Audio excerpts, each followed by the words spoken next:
আজি স্কুল নাযাওঁ, আজি অংক ধৰাব, আজি যেনে তেনে মাইক ভুলাবই লাগিব।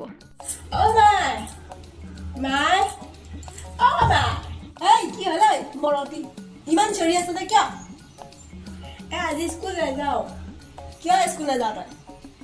আজি শনিবাৰ যে আজি এটা ক্লাছহে কৰিব আৰু তাৰপিছত বোলে চব চাফা কৰিব বোলে। কিহৰ কাম?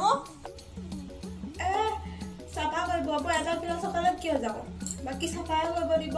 সেইকাৰণে ঘৰতে থাকিম, ঘৰতে অকণমান পঢ়িম যা। এই বুদ্ধি ৰ তোক মই দি আছো। নেযাওঁ যদি নালাগে যাবলৈ। মোৰ লগতে ঘৰৰ কামখিনিকে কৰ। এয়া দেখিছনে, এতিয়ালৈকে মই গোবৰ পেলাব সময় পোৱা নাই। তই প্ৰথমে গোবৰখিনি পেলাই থৈ আহ। যা এই গোবৰখিনি ভালকৈ পেলাই থৈ আগে। আৰু বহুত কাম আছে। কাপোৰখিনি অলপমান চাহ দিওঁ, মই চাহ দি থওঁ, তই ধুই দিবি। তাৰপিছত মোৰ ভাত বনাবলৈ আছে।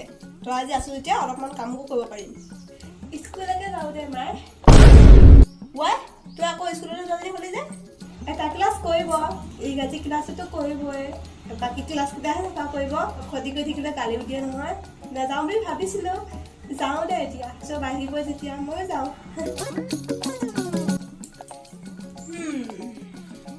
ল'ৰা ছোৱালী যদি স্কুললৈ নাযায় এনেকুৱাবিলাকে কৰিব, কাম অলপ কৰিব দিব, পুৰুষকে স্কুললৈ গুচি যাব। মোৰ ছোৱালী গতি একেই হৈছে আৰু দেখিলেই নহয়।